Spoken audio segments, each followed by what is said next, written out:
Well, all right. Quickly type in the name of that movie down below in the comments. Give this video a like, share with a lovable friend, and let's get into this. Been away for almost a week, I think. I'll tell you exactly why. Some good, some bad, as far as why I was not around much last week, but I was still active. So I wanted to go through that with you quickly, and then three quick chart updates because I got to get rolling. Got a little thing going on today on the real estate side. So here we go. Last Monday, we did take profit on the TMF, made 3,000. Where are you at? There it is, $3,375 on that swing trade.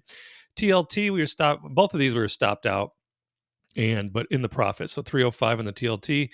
I did short Bitcoin on Monday and I took a little profit there. Luckily, that short wasn't any later, right? As we know, $280 there. AGQ, we're not counting that. And what I'm looking at for swing trades, that's more of it's still a swing trade, but I'm going to come up with a name as to like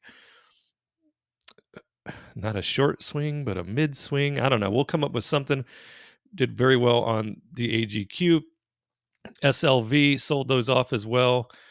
Um, And then on Tuesday, got back into TMF, stopped out with a $3,000 profit. So we'll take that all day, every day, and twice on Sunday. And then TLT, we sold the close just because it looked like TLT was setting up to go down. It did exactly that. So we only made $30 on that. Was that a call? Yeah, those were calls that I had purchased and then sold them for a $30 profit. So that's, one meal at Chick-fil-A.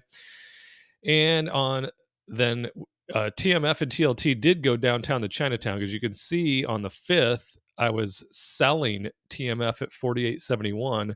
And then on the 7th, I was buying it back at 45.95. Boyle, that is a natural gas bull, I believe two times ETF. Bought that at 36.40. UCO, that is a two times bull on oil, 26.97. UNG, that's just straight natural gas, 12.56. And then the following day on the 8th, I did sell the UCO for $350. TMF made 1,030 on that. UNG, $130. And then we did make $680 on the Boyle trade for a total of the week on the swing trades, the short swing trades, $9,212. So we were still very active and had a very productive week.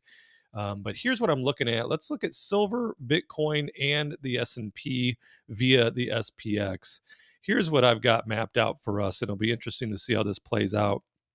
But I think we're in the fifth wave of the A wave down on silver. So we still got a ways to go. So if you're already long, just be patient because it's going to get a little painful before it gets super sweet again, because that is still coming. It's just now going to be delayed for up to weeks, maybe months before we get back into the super bullish part of silver, but that's still coming. It is absolutely still coming. So this should be the fifth wave of the A wave down. I'm targeting a 29 handle, so somewhere between 29.45 and 29.95.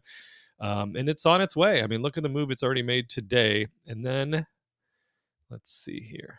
Let's get back into. Did we catch that sneeze on camera or did I pause it in time? We'll see. Doesn't matter. I don't edit these anyways. So I see it getting into that 29 handle and the fifth wave down of A, but that's an A. There's going to be a B and a C. And again, I set this up and I'm going to leave it to see how it plays out because it's fun to watch.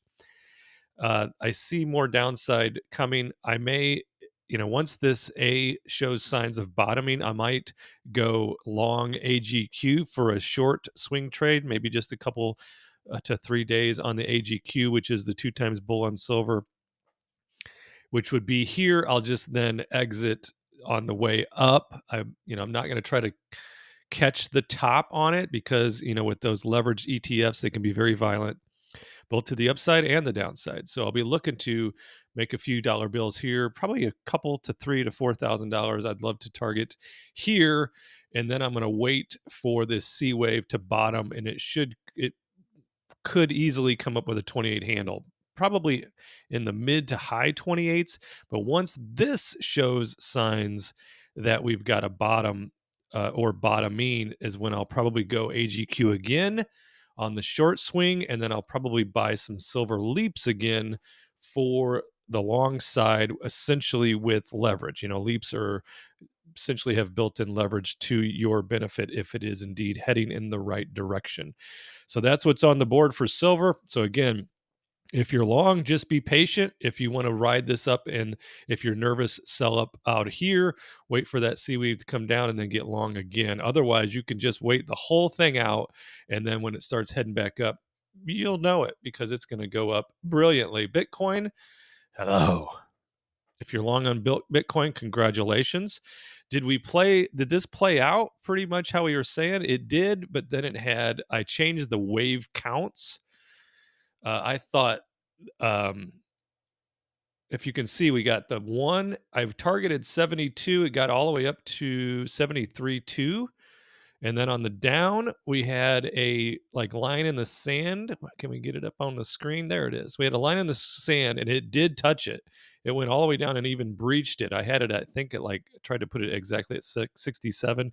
It did breach it, but then it immediately turned around. I targeted 74 to 75, and it got there, but then it was like, oh, election results are not going to be drawn out, and the new Bitcoin president Trump is in office. Hello, rocket ship.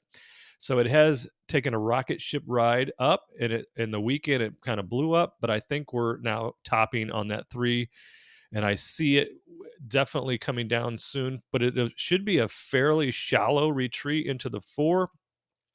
I got it targeted maybe around 78, so that's pretty shallow for a retreat on the Bitcoin, but it needs a little breather, but then it's going to finish off with a target of 86,000 plus on the 5.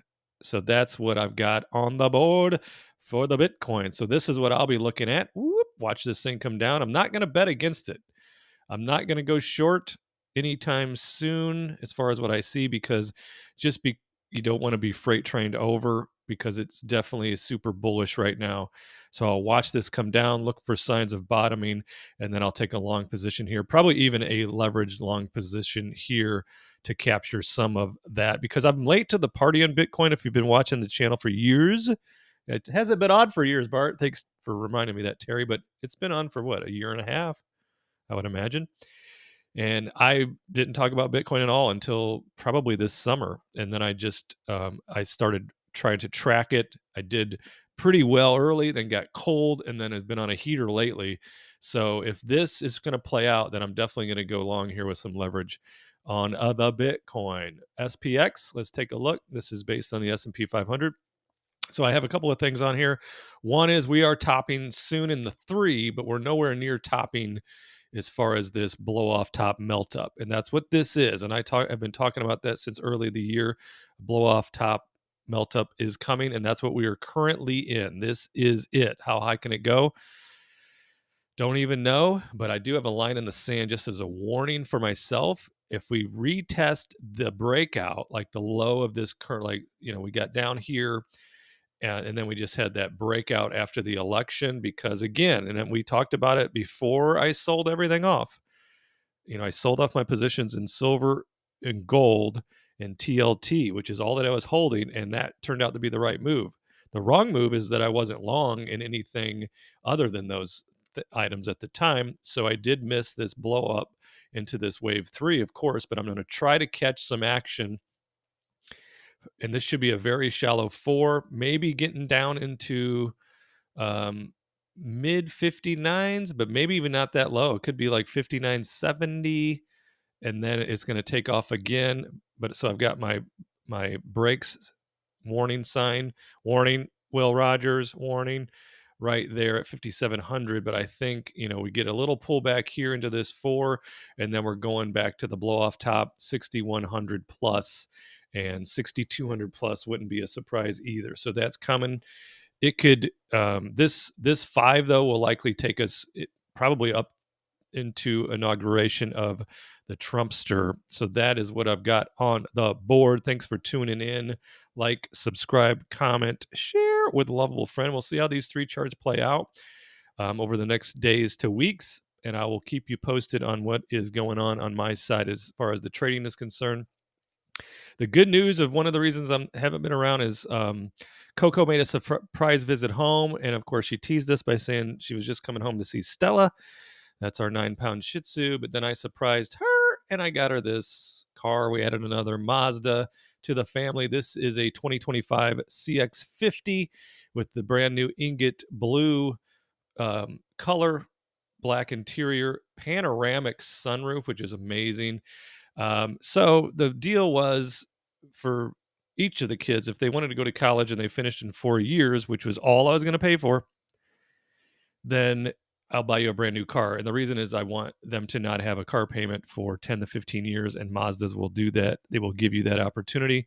So I bought it for her a little early because she doesn't graduate until May, but all next semester she has student teaching, and it's 40 to 45 minutes away from her apartment in West Lafayette. So I didn't want to have to worry about that Jeep with 160,000 miles on it. So there's Coco. That's kid two, my Coco. So that was great to see her. In fact, so we had dinner with friends Friday night, and then the three kids went out and had a nice time together. And then Saturday night, the Fab Five went out. We went to a winery, and then we went over to Birdie's after hours. Or there's I was telling you about the new Birdie's restaurant in Valpo. They have two sides: the breakfast side and the dinner side.